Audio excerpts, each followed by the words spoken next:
우리가 다니는 그런 교회와 매우 비슷한 교회들이 팔레스타인을 중심으로 이집트, 그리고 메소포타미아, 소아시아, 그다음에 뭐 로마, 나중에는 프랑스, 영국에까지 이제 확장되게 됩니다.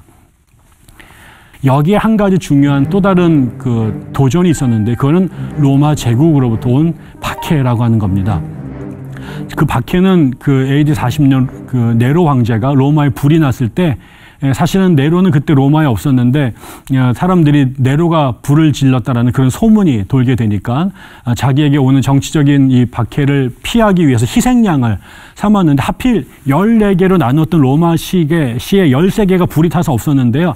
3개가 안 탔거든요. 근데 하필 그게 유대인들과 기독교인들의 밀접 거주 지역이었대요. 그래서 이 사람들이 희생양으로 삼아서 얘네들이 불을 저질렀다, 이러면서 그때 최초로 기독교인들이 십자가에 달려서 몸에다 코울타를 치라고 죽는 그런 비극적 경험을 하게 되죠. 그리고 나서 그 뒤에 데키우스니 뭐 세베루스니 그 뭐 나중에 디오클레티안이니 이런 황제들이 국가가 어려울 때마다 자신들의 이런 어려움이 옛날 종교를 버리고 이 이단과 같은 기독교인을 믿기 때문이다라는 이유로 교회를 박해하기 시작합니다. 그 박해가 결국은 많은 사람들을 배교하게 만들었지만, 또 한편으로는요, 많은 사람들이 그 영웅적으로 죽음을 받아들이게 되죠.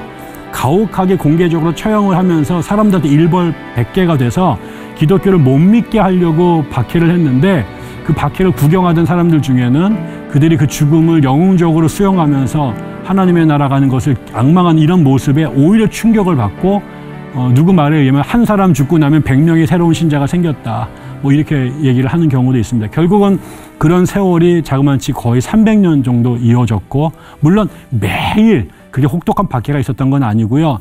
황제에 따라서 박해를 했던 사람도 있고 관용했던 사람도 있었습니다. 그러나 박해가 이 스카이콩콩을 타듯이 끊임없이 교회에 있었는데, 그리고 난 다음에 교회사에서 중요한 터닝 포인트가 되는 것은 그 콘스탄티누스라는 황제가 313년에 로마 제국의 황제가 되면서, 그 사람이 매우 중요한 전쟁을 앞두고 있었을 때 그 전날 꿈을 꿨는데 예수님을 만납니다.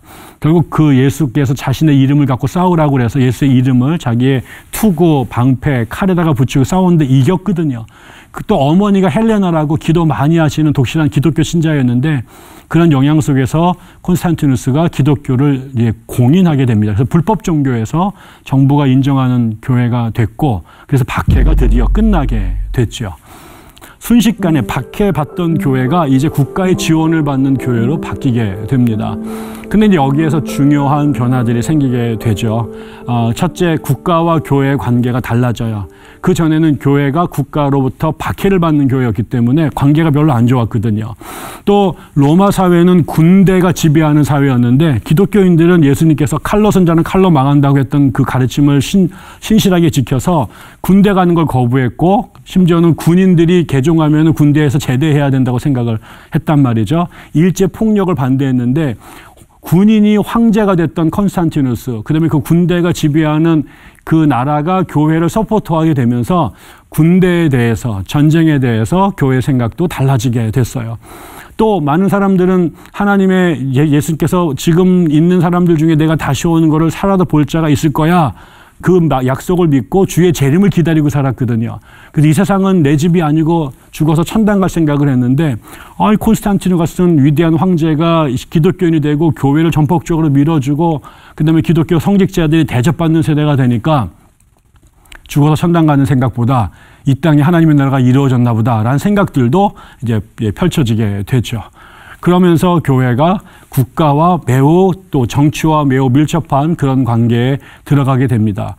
그런데 이때 대부분의 사람들은 이런 박해가 끝나고 제국의 지원을 받는 교회 관계를 매우 환영했겠죠. 당연히 고생 안 해도 되니까.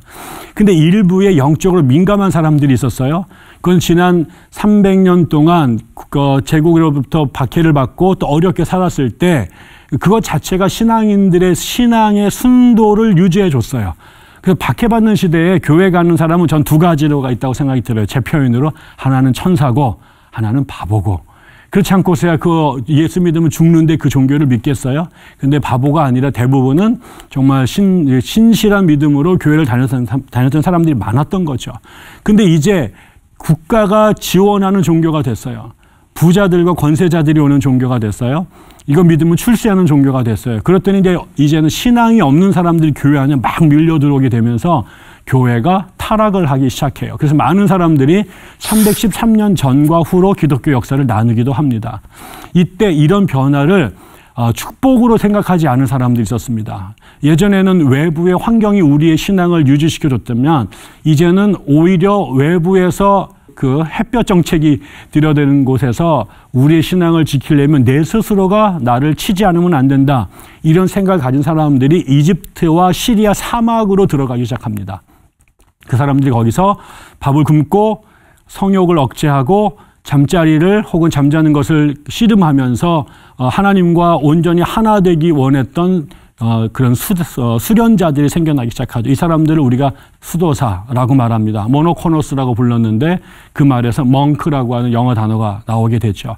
그리고 그 사람들이 처음에는 혼자 사막에 있다가 나중에는 그들이 성령을 받아서 하나님과 하나가 되는 꿈을 꾸고 그 성령의 열매가 사랑, 희락, 화평, 자선 이런 거 아니에요?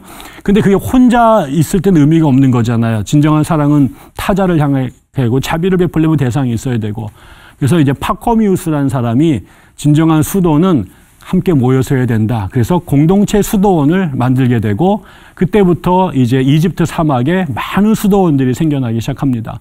그 수도원의 영향을 받았던 사람들이 이게 너무 좋거든요. 그래서 이 메소포타미아 지역에도 그다음에 이 아나톨리아 지금 터키 지역에도 나중에는 로마 지역과 영국까지 이 수도원 운동이 확산이 되게 되면서 교회는 두 가지의 제도가 생긴 거죠. 하나는 도시에 있는 교회들. 그다음에 하나는 사막에서 스스로 고행을 자처했던 수도원. 이 두 가지가 교회의 되게 중요한 그 제도가 됩니다. 그래서 도시에서는 훌륭한 성직자, 그다음에 신학자들이 나오고 행정가들이 나오고 수도원에서는 영성의 대가들이 나타나게 되고요. 그러나 또 세월이 지나면요. 그 수도원도 사람 사는 곳이었기 때문에 처음엔 그렇게 맹렬하게 수도를 했지만 두 가지 문제가 생깁니다. 하나는 수도원을 세운 그 원장들 개개인의 개성이 그 수도원에 되게 중요하게 나타나는데 점점 그 극단적인 고행을 하게 되면서 생각해 보세요. 적당히 먹어야지 우리가 사람이 되는데 금식을 밥 먹듯이 한다든가 잠을 자야 되는데 또 성적인 욕망이 적절히 해소가 돼야 되는데 이런 걸 다 억누르면 그게 어느 정도 지나가게 되면 이게 또 다른 트라우마가 되잖아요. 그래서 그 수도원의 고행이나 아니면 운영 방식이 극단화되는 것들이 되면서 많은 부작용들이 생겨나게 됩니다. 또 하나는 세상에 있는 사람들이 수도원 소식을 듣고 와서 수도원에 머물다가 죽기 전에 자기의 재산을 교회에다가 수도원에 바치기 시작을 해요. 그래서 원래 수도원은 가난한 게 중요했고 독신이 중요했고 그다음에 수도원 원장의 말에 순종하는 게 되게 중요했는데 노동이 곧 기도다. 그래서 노동의 신성성을 중요했는데 부자들이 돈을 갖다가 많이 주고 가버리니까 이제 이 사람들도 일하는 거 싫어지고요. 다른 사람 데려다가 일시키고요. 그러면서 수도원 자체가 또 타락을 하게 됩니다. 그래서 수도원을 또 개혁하려고 하는 움직임들이 역사 속에서 계속해서 나오다 보니까 수도원이 하나가 있었는데 나중에는 끌루니 수도원, 시또 수도원, 나중에는 프란체스코회, 도미니크회, 예수회 이런 많은 수도회들이 생겨납니다. 그건 전부 다 뭐예요? 역사 속에 수도원이 더 원래의 수도원으로 돌아가려고 하는 개혁운동으로 수도원이 많이 생겨진 거고요. 또 하나는 그 수도원을 운영하는데 극단적인 너무나 안 먹는다든가 잠을 안 재운다든가 아니면 너무나 노동에 혹사시킨다든가 이런 게 오히려 영적 성장에 방해가 되는 걸 깨닫게 되면서 적절하게 잠도 자고 또 적절하게 노동도 하고 적절하게 기도와 독서도 하는 이런 수도원의 교범을 베네딕트라는 사람이 만들어냅니다. 그러면서 그게 너무 좋거든요. 되게 바람직하고 합리적이어서 그 이후에 생겨난 모든 수도회들은 이 베네딕트 수도사가 만들었던 베네딕트 규칙서라고 하는 것을 교본으로 해서 수도원을 만들고 수도 생활을 운영하게 되죠. 그러면서 수도원이 또 교회사에 매우 중요한 사건이 됩니다.